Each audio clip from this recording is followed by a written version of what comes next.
Rosalie Santos. Ano yung pwede?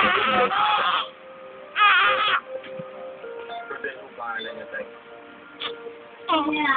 Sabi mo sa akin, anak niya daw. Ay. Lahat-lahat. Ngayon, sabihin niyo sa akin, totoo ba? Gusto kong manggaling sa bibigay. Tipon. Gising na. Baka tumaog yan! Pero hindi ko Tipon.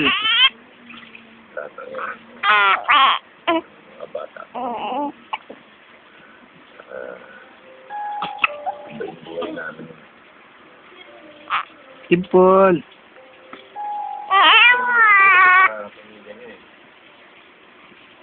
Talagang pong hindi po simple yun.